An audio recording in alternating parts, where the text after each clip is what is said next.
America, and good day to our friends around the world. This is a political talk show here on WRMN. That's right, WRMN 1410 AM on that radio dial, and also WRMN1410.com for those of you that are digitally inclined.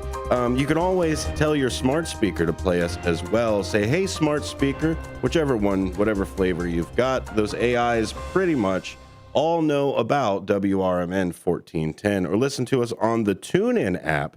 It's a great place to go. Apps and things and streams and all those other things that are out there in the world. You can always find us at youtube.com. You can find WRMN Radio over there, where we are live streaming right now, radio and YouTube. So your TV or your car, you pick. That is the place to go. My name is Dennis Sonar Green. This, of course, is a political talk show. Monday through Friday, we break down the news from a not a centered lens. I don't need to pull you back to the center. Look, you want your views, you can have your views. I want to bring you back to the foundation.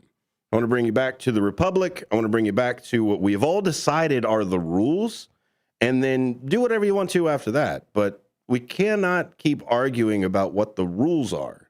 They're already written, they're already put together, and joining us to help us here on our Free Speech Friday panel is, of course, my good friend, Mr. Jimmy Vasselli. Thank you very much for being here, sir. Thanks for having me. Happy New Year, everybody. You went to school for all of the rules. I did. I should probably be better at them than I really am. But no, I did go to school for all the rules, and the rules are important. And without the rules, we have nothing to bounce off of, right? Right. That's it. And it's not necessarily knowing all the rules. It's knowing where they live, which book they live in, right? Absolutely. On that shoulder. Knowing more about the ins and outs of a treasurer, that, of course, is our new friend, Lake County Treasurer Holly Kim, who is the Democratic candidate for Illinois State Comptroller here in the 2026 cycle, with the primary set for March 17th and the general election just around the corner for the 3rd of November. You argue that your current job here, managing county finances, gives you that direct day-to-day experience for comptroller. And so rules and regulations, I'm sure, are hand in hand with what you do every day. Thanks. First of all, thanks for having me here. Yo, to our live audience. My name is Holly Kim, and I'm currently the Lake County Treasurer. Yes, I'm one of 5 people who are running for Illinois State Comptroller, and that is definitely what I'm running on, is experience. Being someone who directly runs the executive level an office, right, that handles billions of dollars with a B, and we have to follow a lot of state statutes. And being financially responsible is our biggest what we're running on here. And so, thanks for having me here on the show today. I really appreciate that. So we always try to break the ice with something that may be somewhat controversial, but definitely apolitical. I love it. So, bring it on. What about sandwiches? Right, bread. Something in between, cheese sandwich, burgers, etc. Hot dogs. Where do they fall into this sandwich ambiguity? So, gosh, I can't phone a friend here, right? I'm gonna. Is your opinion right? Yeah, here. I'm gonna take my stance, and here goes my campaign, writing all on the fact that I feel like personally, if there's 2 pieces of bread, and I'm gonna argue that the hot dog bun always falls apart, so it is 2 pieces, then it's a sandwich. I can see that. That's a good point for it. So here's the other follow-up with it, since we are in the land of Chicago. Mustard, ketchup, which one belongs there? We're never supposed to put ketchup. Never, right? No. That's why I raised my kids that way. I was like, no kid of mine is going to put ketchup on their hot dog. That's fantastic.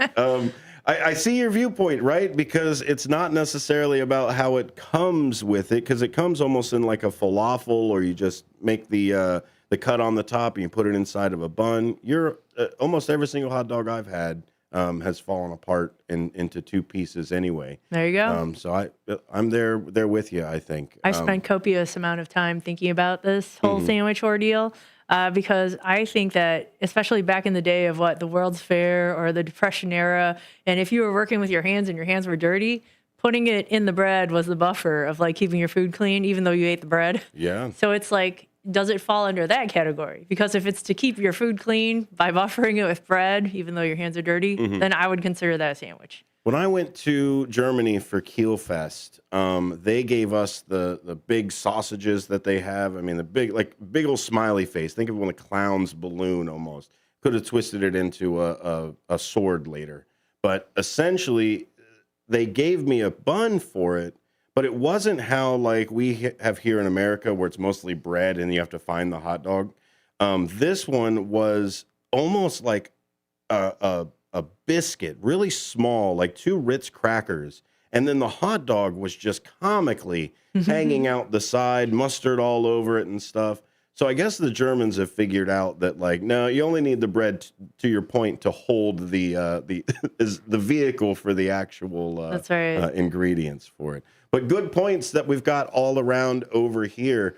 How about Jimmy, though? Does he have an opposing viewpoint ahead. for me? No, I do not. I obviously, there's really only one answer to this question, and it is that the hot dog is the sandwich. Not only am I the legal correspondent for WRMN Radio, but I am also the tubed meats correspondent.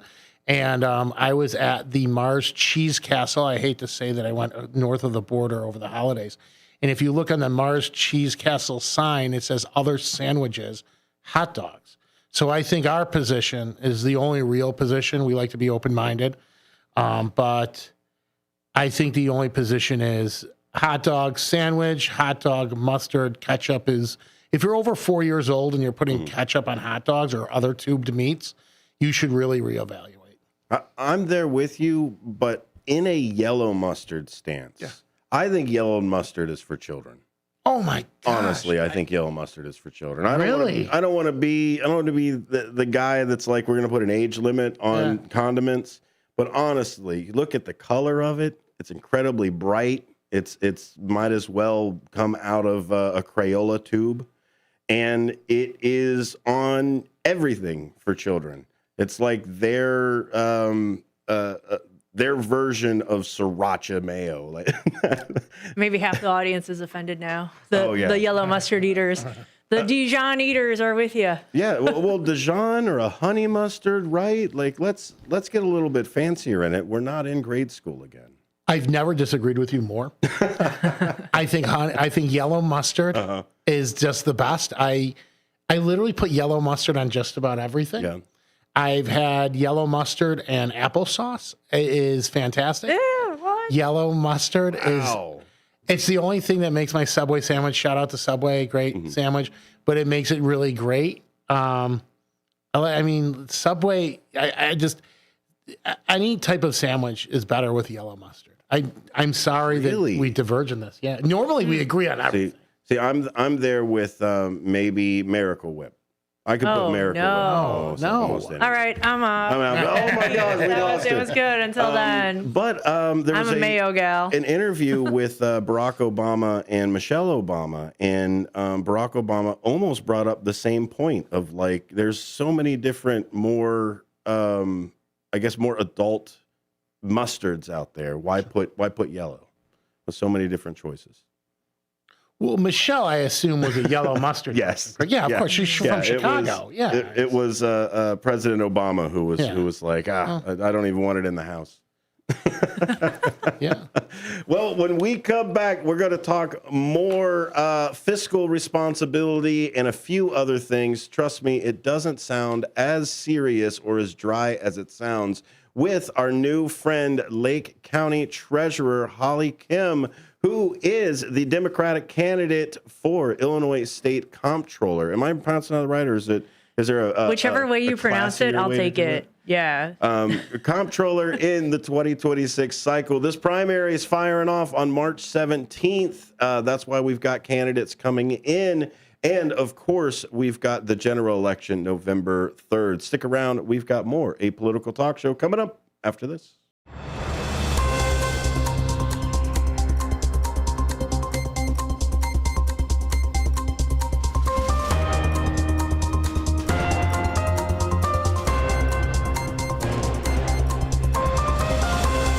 Back to Apolitical Talk Show here on WRMN.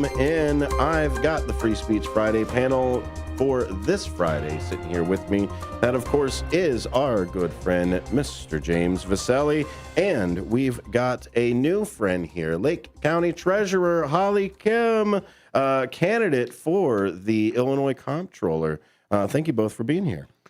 Thank you for having us. How was your New Year's? Fabulous. Long New Year's. A lot of people helped out with it. My mom and my son, Jacob, who's great. Hi, Jake.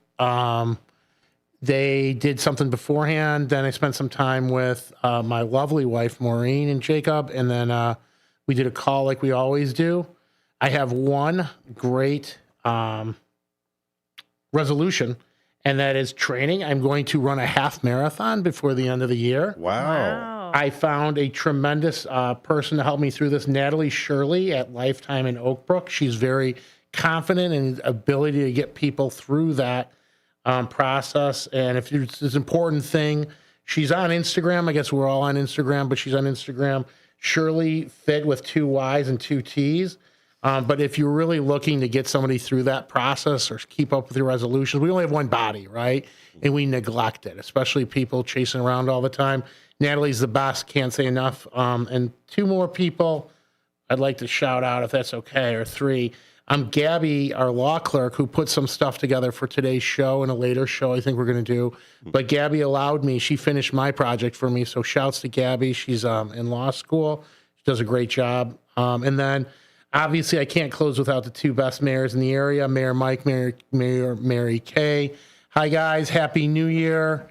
And that's it. So a long-winded way of saying had a great New Year's because a lot of people helped, and going to keep it rolling with Natalie's help and everything like that. I will wear the WRMN colors proudly when I cross the 13.1 mile line on the half marathon. We'll get you a T-shirt. You'll be like NASCAR, but they'll all say WRMN. I'm all for it. I'm down with it. Yeah, as you're resuscitating me. Yeah. Are you going to put one of those 13? Oh, 5. Oh yeah, 13.1. Yeah. I'm going to tattoo it on my forehead if I finish this. Like thing. Golden Palace. Yeah, Remember yeah. that? Oh my gosh. Sorry, I was goodness. hogging the airways. Whatever happened to all those people? Oh, I don't know. I don't know. I hope they got their money. Yeah. How was your New Year's? Are you looking forward to anything here in 26? I mean, other than winning all of your elections. Aside from smashing the election. So my New Year's was great. The New Year's Eve was low key. I watched this movie called The Candidate. Okay. Old school one with Robert Redford. Shout out to the movie The Campaign, by the way, with Will Ferrell and Zach Galifianakis. That one's so cathartic. I'm like, that is real life. Every single second of the movie The Campaign is real life. Oh, Will Ferrell. And then so on the day of, I actually went to King Spa in Niles, and I laid around for hours because I gotta be honest, from the time we kicked off in July to New Year's Day, I have not stopped. Even on Christmas Day, I was working and sending messages and stuff.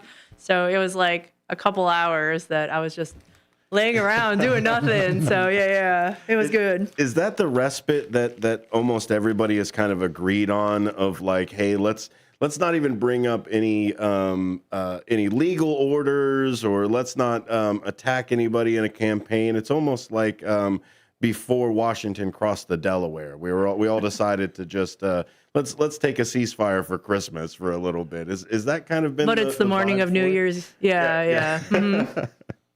So it's great to always talk to candidates because I like to always get into their motivation for running, right? Because a lot of times we see politicians, and once they are elected, once they are up there, then they've got that politician stamp on them, right? They say, you're a politician, you're only here for the money, you're only here to benefit yourself, you're no longer a civil servant, et cetera, et cetera. But we forget the reason why everybody steps forward. The lore. Exactly. What's the reason lore? that we step forward? What's the reason that they want to be civil servants? And what I've found are people that are already civil servants make great candidates to be elected civil servants. So tell us a little bit about your journey and why you first wanted to be elected for treasurer, and then now going statewide. Yeah. So growing up, my dad, speaking of civic service, he was chamber president. And so I went to all these events when I was a kid, not only chamber president, but JC's president. So I went to all these rubber chicken dinners. We were volunteering at everything, every parade, every food festival, whatever it was. He would drag us to these things. And who knew that, waxing the floor and waxing the windows would teach you karate? That, my life right now is not much different than, what I grew up with. I actually ended up having a kid early in college. And that's always, hard to tell your parents and fess up on that. Even harder, I'd say, when you have a Korean dad like mine and short fused. I was definitely kicked out of the house. I had to scramble to figure out where to live while working full time, going to school part time, and juggling a kid. So I signed up for everything. I signed up for the WIC, the Medicaid, the Head Start. I qualified for EITC, which is the Earned Income Tax Credit for low income. I was on everything. But, I'm very scrappy and I'm a hard worker. So, you just have no choice, right? So it took me 8.5 years, but I did crawl across that finish line and get my degree. Since then, I think my meter is just stuck on amp 211. I can't lower it down. I think Jimmy's known me for years and it's just nonstop. I can't turn it off. So I'm very civic now to this day. What's funny is you asked me the lore, like what got you into politics, right? And so I was volunteering at everything in town always, because that was my upbringing. But what got me in was chickens. And it was backyard chickens. And I was part of that OG backyard chicken movement. Everyone's got that single issue. And I had followed other towns that had backyard chickens on their agendas. And so Wheeling, Palatine, Lombard, I traveled to go to these village meetings and take notes. And so it was always some lady who, wants to grow vegetables, be organic, and make better choices on what they eat. Anyway, so I took notes. And so the village board would always coin them the crazy chicken lady, whoever it was, right? And make all these, requests that are unattainable. Anyway, one day it was in our newspaper for the village of Mundelein that the mayor put chickens on the agenda. And I, as a resident of Mundelein, went, well, it's now or never. And I took all my notes and I was like, okay, this is what they're going to say. So I went with a bunch of dudes as an advocacy group, in order to advocate for backyard chickens. And we had easels with coroplast boards and data, and it said clucks and decibels versus barking, zootonic diseases. Everything was facts and logic. And if anything, it looked like a case to ban dogs and cats, But anyway, so when they voted no on the chickens, my brain kind of blew up going, I addressed everything. There's nothing you can refute. Yeah. And that was the day that I realized government was not about facts and logic. It's about majority vote, right? That's what it is. And so me and my friend went out for a beer afterwards, and I said to him, I go, this is just a numbers game. And if you and I were up on that board, we'd vote yes on the chickens, we'd fill these empty storefronts, we'd vote yes on new restaurants that they voted no on. And we should just run for office. And so we're yeah, and we clanked our beers, and that was literally the origin story. Wow. So since then, from being a village trustee, running for mayor, being at the township, now 2 terms as county treasurer, and now running statewide, at the end of it all, someday I'm going to write this book, and it's going to be called They Should Have Just Given Me My Chickens. A memoir. With the way that it sounds, it almost sounds like it would have encouraged you even more of saying, okay, facts and logic, well, I've got those in spades. Yeah, exactly. Being able to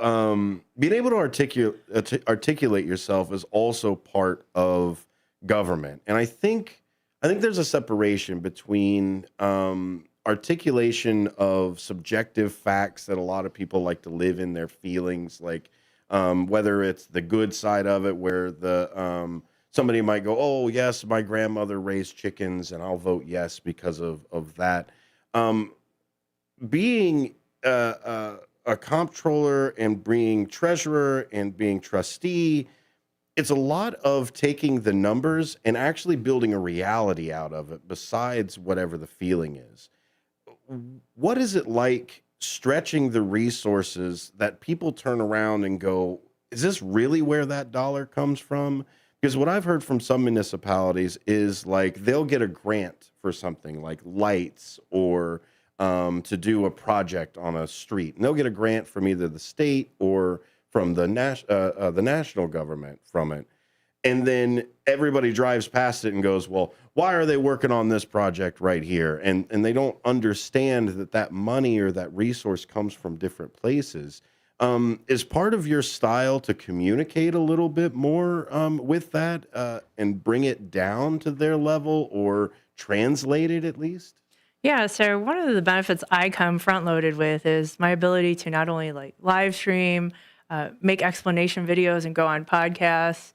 I think that's something that's been missing out of government, but is necessary nowadays. Like right now, that is more important than ever. Someone who can over communicate, right? But also explain things in layman's terms. I think too often in government, the way they explain things sounds like they're talking down to us.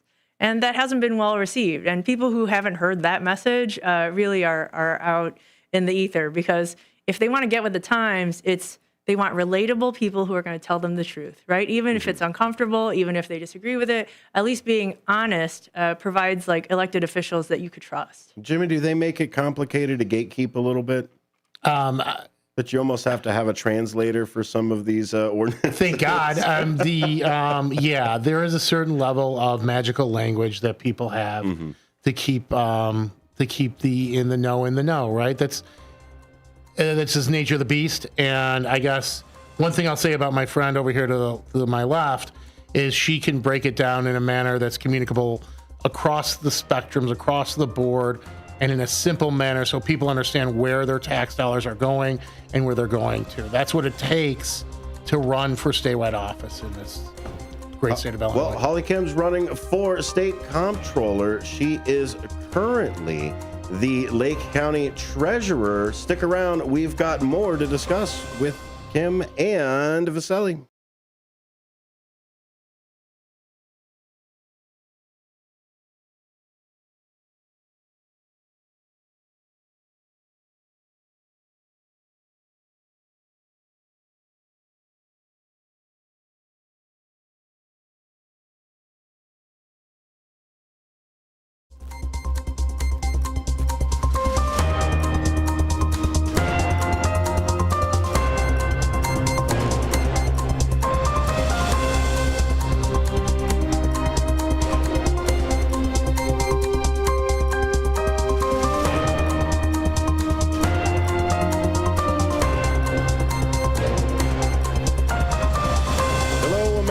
Welcome back to a political talk show here on WRMN, broadcasting live from the Fox River Valley. Studio 14 Douglas. Drive on past, give us a honk, give us a wave. Join the honk and waivers log. I'm sure it's over around here somewhere. But you can always find us at WRMN1410.com, day, noon, night, Thursdays, every days that you want to listen, watch, or know what's going on. New schedule is going to come out as well. A Political Talk Show is moving to 7 o'clock. We will get the news at 6. And Big Top Sports with Derek Geyer is going to take the 4 o'clock and 5 o'clock hours. So you'll get your sports before the game actually starts.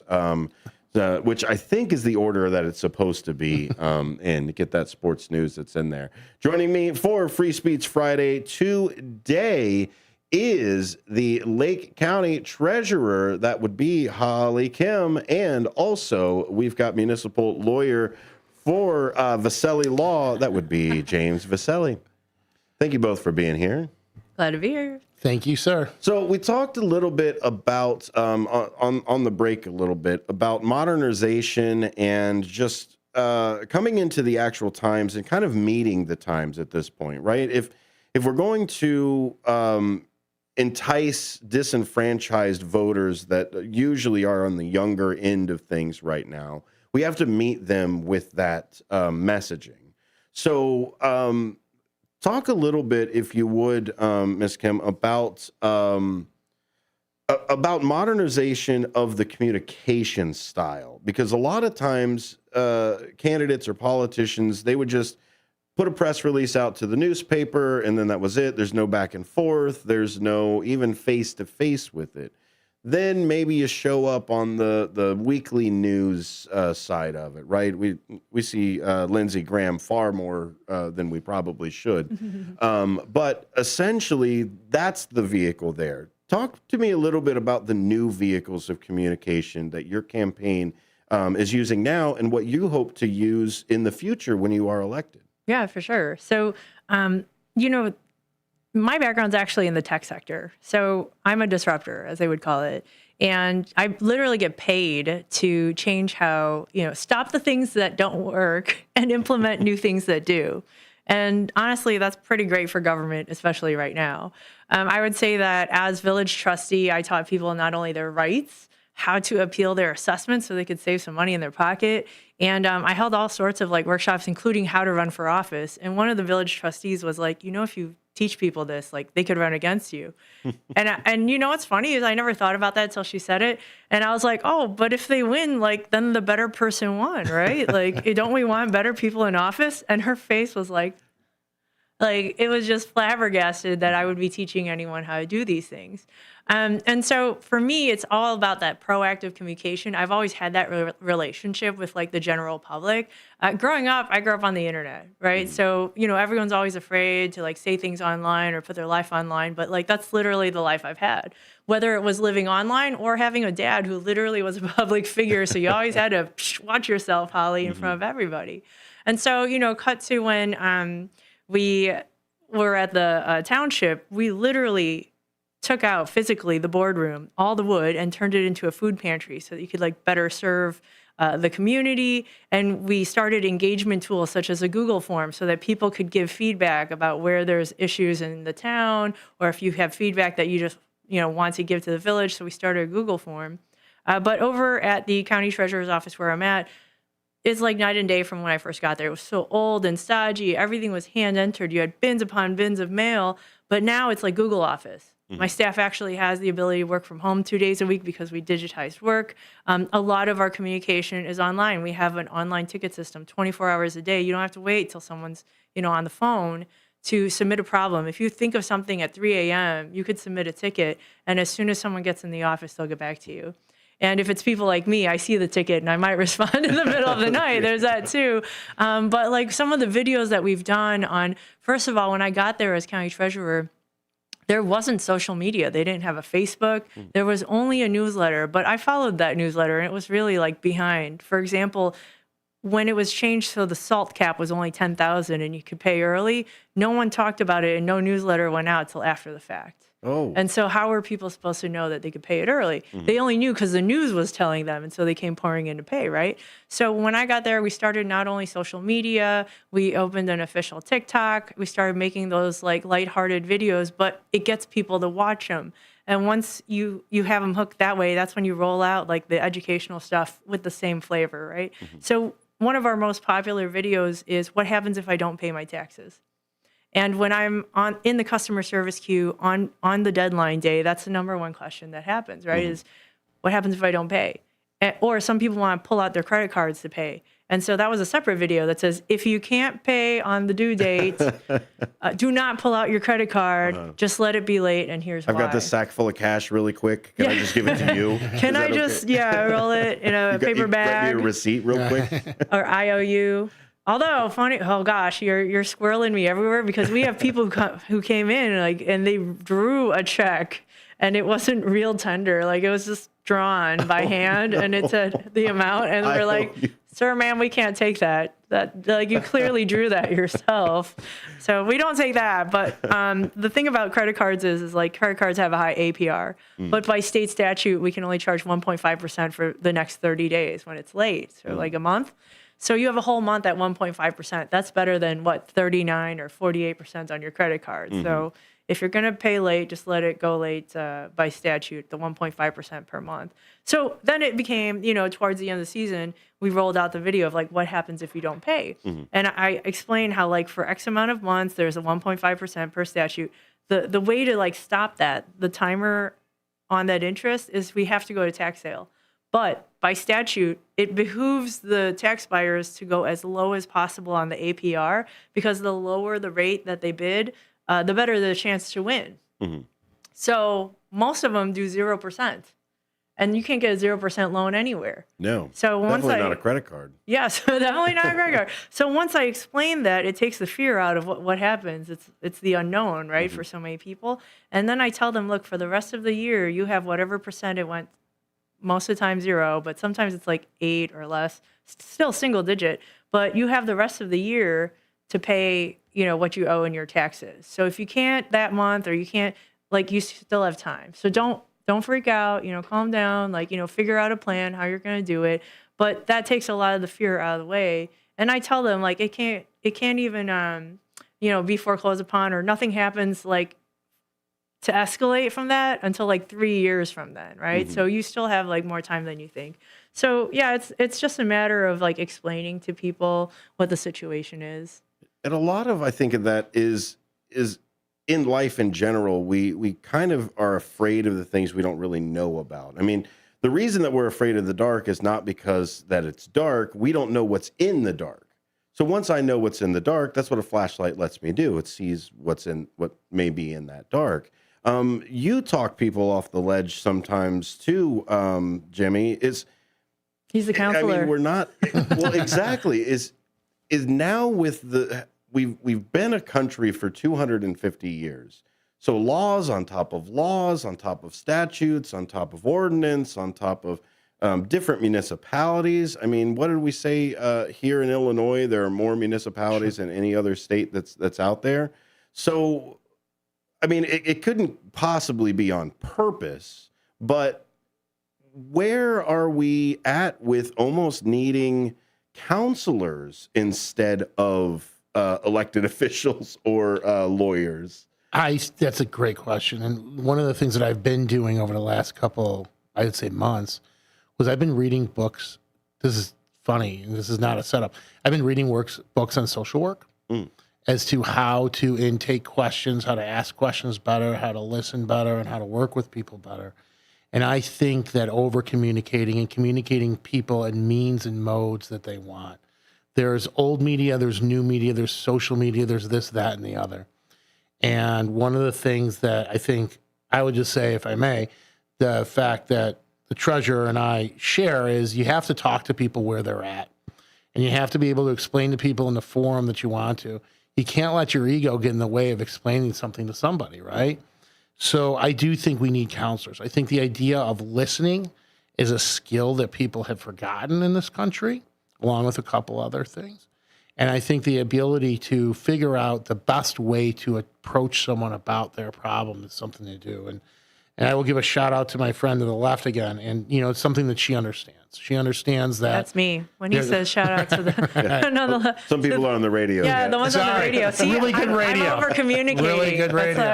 That's what I do. So I will shout out to Treasurer Kim that, she understands that you have to get people where they're at, and you got to be able to make it something that they'll want to listen to. It's something they want to go to because she understands the subject matter. She understands her race because she actually does it. Like, you can't always get somebody with experience, but Treasurer Kim has experience, and she knows what she's trying to do, and she knows how to communicate what she's trying to do. And I try to do that in my law practice, and I hope to get as good as her at communicating to people one day. What's really awesome that exists nowadays is the ability to live stream, in that people can comment while you're talking. And I think one of the older ways of doing the town halls, where you get like 400 people in a room, but they all had to drive there and take off time from whether it was their families or whatever. And, shout out to friends and my husband, who is an introvert. And it's like, they're not going to go to a town hall with 400 people and then ask a question in front of 400 people.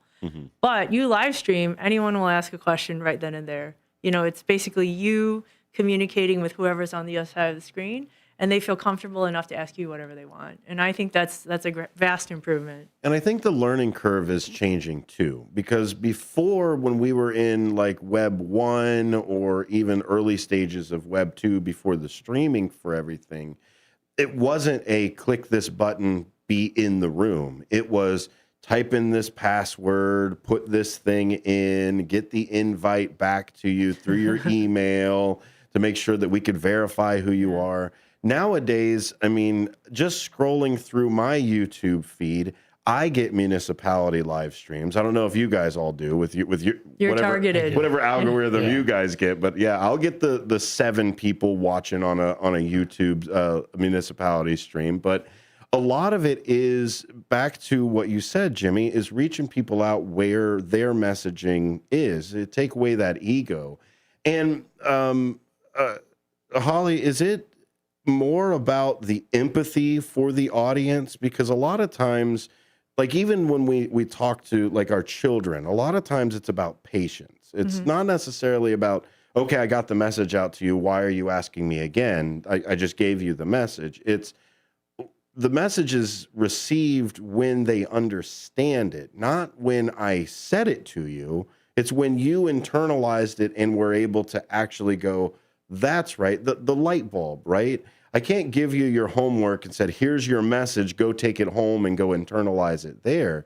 Does that live stream and that face-to-face, because you went on tour as well for the state, is that face-to-face where the real communication actually is achieved with that message exchange? There's no replacement for, the old school, which is, growing up with a dad who was chamber president, you always do business in person, face-to-face with handshakes. So that's why we go in person to do that. But there's the second arena that I think anyone who's going to be an elected official needs to be in, and that's the online arena as well. Because if you, as an elected official who represents the people, are where the people are, then you also have to be in these spaces, right? And so the ability to live stream then opens, the conversation. People can ask whatever they want, things that they were afraid to, or things that, sometimes borderline inappropriate. But you know what? If I can answer the question, I will, right? And so I think that builds trust, because here's the thing, is there are plenty of people who were MAGA who would watch AOC's live streams, and she has a very high crossover vote, people who vote for Trump and vote for AOC, right? And so even back when it was like the Hillary-Trump race, there were people who were MAGA who were like, well, I would vote for Bernie over Hillary because he's been consistent on his message all the time, and I trust him, right? So that's where that's at. So for me, what that indicates to me is being online, letting people see what I'm like, having a conversation with me, being able to talk with me. There's a lot of crossover vote that I have as well, and it's because they feel like I know who she is. I've had the ability to not only see her in person, but the ability to see her online. She's consistent. She answers my questions. And so there's that trust that was built, and you can't replace that.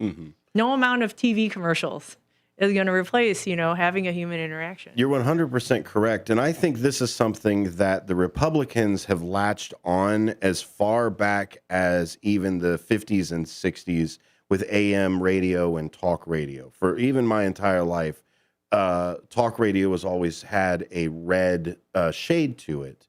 Do you think like what you're doing, what Kat Abigazale is doing, what Roka Hanna is doing, do you think the new form of communication in this digital space that the Democrats are taking to this a little bit more than the Republicans are? So one thing in perspective. So I spend a lot of like our shower thoughts like on Reddit, but it's like I do feel that during the last presidential election, the Republicans did glom onto podcasts, did glom onto, that kind of the internet streaming type thing, because on our side, we wanted the questions before we went on the show, like that kind of a thing. And so what Trump has done right now, there's a podcast alley in the White House. I don't think that's a bad idea. In fact, we could have done podcast alley in the White House like a decade ago, right? But we just didn't. So to that tune, you have people like myself, Kat, as you've named, and what needs to happen is that what we're doing is what everyone needs to be doing on the Democratic side, right? In order for us to actually fight in this arena.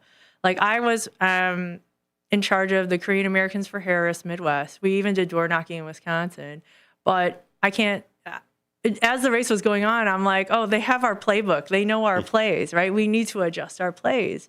And I will tell you that, like, unless we change the vibe from the day that we lost to now, like, what has changed is the question. And unless we as a party are embracing, like, new frontiers, like being online, there's this guy named Dean who's online, and he's debating people every day. Dean Phillips? I don't remember his last name. Is it Witter? Or there's a Dean. Okay. And he's a young guy, and he's always debating people. Even that whole thing where there was like 30 people versus Dean. The surrounded, Yeah. And so, then I sit, with my popcorn at home going, how come Dean's not the face of the Democratic Party? That would be a huge revamp in like 1 second. And so, but it is really refreshing, though, that we have a lot of candidates, including myself this cycle, that bring that freshness to the party. Do you think there is maybe like an age gap almost, not necessarily, Jimmy, not necessarily a technological gap, but almost like an age gap with some communication with this too? The old guard keeps focusing on the newspapers, the press releases, the stand outside of a place and yell about something. Do you think maybe the new guard is using this? Because I don't see so many of the older generation accepting some of this. I mean, you might have White House, Sheldon Whitehouse, I think, is doing some of this. There might be some other people who are live streaming, but is this the generational shift that we're actually going to see this year or in the next, let's say, presidential election or so because of this messaging? I think so. I'm sure that there's been studies on this point. I do think so. I do think that some of this is consultant driven, to be honest with you, where I think, it's very easy and it's almost, I don't want to say insulting, but I don't have a better word. It's really easy to make a TV commercial where someone's walking down a street about what they believe in, and it's like a blue background or a red background. And it's this, that, and the other. But I don't think that really shows someone who they are. But consultants get paid a fair amount of money to do stuff like that. I think it's both, right? And I grew up, my political bones were made in the city of Chicago, where I was, I was part of that, where it would be, go knock on doors and go blitz places and drop off literature and stuff like that. And I think there's a place for it. We're still doing that. Right. And you have Jimmy's to. exposing the curtain for the wizard is back there. With the Pay no attention to this man. Right. But it is, and maybe it's an unpopular thing to say, but I guess I'm not afraid to say it, that it's driven sometimes by the wrong people. And you really want to focus on who are we really trying to reach? Okay. And what are we trying to get them to say? And you take the client where they're at, you take the voter where they're at. And if the best way to get a hold of them is through these new means of communication, that's fine. I don't send a lot of things via Pony Express. I don't think it's an effective way to go because that's an outdated method of communication. So this is the new method of communication. It's got to be explored. Because other people are exploring it. Is there still a Pony Express? There is no more Pony Express. Grandpa, is there a Pony Express even to I'm pretty sure you could still hire a guy with a horse to deliver something for you. If I could, I will. It's the Uber Eats horse version. You got to click on that. Should some of that $1 billion in the Harris campaign and Biden campaign, should some of that have gone to new media? Like the people for Pod Save America and the Bulwark and all of those people there. But how does that money go? Does it go to established podcasters or does it go to creating new shows like you're talking about at the White House? Do we create new media that we can control or do we find those independent pundits? Yes to everything all at the same time. Fair enough. Somebody had said, right after Trump got in, they're like, Pete Buttigieg should just stand on the stairs and do his own, news conference every day. Mm-hmm. And they said that snarkily, but I still remember that to this day going, you know what, maybe he should have. If he's just standing there giving his own news every day, it probably would have been covered. Mm-hmm. I mean, to be honest, right? And what'd that cost us? Nothing. Fair enough. Right? Yep. I mean, it's better than throwing Chuck Schumer out there with a podium. I'll say that. You don't have to. Wait, Jimmy, did you have any thoughts on that? No, I got nothing. I got nothing. Earlier, not Schumer, but. Well, Lake County Treasurer isn't enough. We've got to make sure that we can get Holly Kim to the state. Illinois Comptroller, you've got 2 minutes to give me your best elevator pitch. What have you got? Sure. So everyone should know, if you're just listening now, my name is Holly Kim, and I'm running for Illinois State Controller. My background is in the tech sector, and my job is to stop things that don't work and implement new things that do. And so I have a proven track record of this for over 10 years, and one of my best accomplishments is I was able to find a way to give $6 million back to my municipalities. That's the schools, the parks, and the libraries and all the towns. And so I find new ways to do things, and there's nothing wrong with wanting to do the job. I want to do the job of controller, make it more efficient, cut waste. And so we're going to have a great time together. If you want to find out more, visit voteforhollykim.com. And I'm on all social media channels at voteforhollykim. That's fantastic. That's right. Vote for HollyKim.com, 2 L's in Holly. And you can find Holly Kim and the campaign on a whole bunch of different places. Ballotpedia has a great lineup and profile for you as well.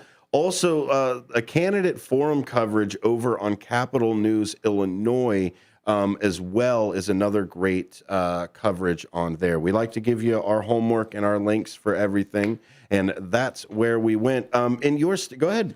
Yeah, I just want to throw in there that out of all the 5 people running, I am the grassroots candidate. So we definitely are looking for volunteers to sign up. With my background, especially being someone who was on public aid and now I manage billions of dollars in government funds, I'm definitely the candidate that's running to represent the everyday working people. And you understand it from the inside out. And that's if you want to look for somebody with the Carl Jung mastermind personality or somebody to manage everything, they usually know the most efficient way from the inside out. Somebody that comes in and just looks at a spreadsheet isn't going to understand the numbers with the people behind it. I used to work for a CPA that ran a radio station like an accounting business, and it was always by the numbers regardless of what we did or didn't do. But at the end of the day, it's all about public service, and it is all about you all out there in the world getting your vote and your representation. So we want to make sure that you get out to not only vote in March, but also in November as well, because we've got a lot going on from there. Jimmy, any last words before we get out of here for today? No, it's good seeing you. Good shout out to everybody, and just vote. It's important to vote. You can't complain unless you vote, and people talking about 250 years. It only can keep going if we keep on participating. So you might be frustrated about what's going on, but then vote for change. Absolutely. Holly Kim is the elected Lake County Treasurer and Democratic candidate for Illinois State Comptroller in the 2026 cycle, with the primary set for March 17th and the general election on November 3rd. Find more information at voteforhollykim.com, over at Facebook by the exact same name, Vote for Holly Kim. Instagram, same there, or you can find her on LinkedIn with Holly Kim as well. I hope you come on again to come and talk with us, and maybe we'll get into a Free Speech Friday game the next time you're in here. Let's go. We love doing a whole bunch of different things with the Constitution and things like that. And if you ever need any help with the I actually love the Constitution, so let's go. Let's do it. You gotta swear by it anyway. Thank you, Mr. Vasselli, for jumping in. That is jmvchicagolaw.com. That's the place to go to learn more about Vasselli Law, LLC. Thank you, sir. Thank you. Happy New Year to everybody. Happy New Year. Remember, there's a new time slot for a political talk show starting on Wednesday. We will be at 7 o'clock right after the news at 6. So stick around for more great WRMN programming coming up after this, including Big Top Sports later on tonight, starting at 6. You've been listening to WRMN. We'll see you on the other side.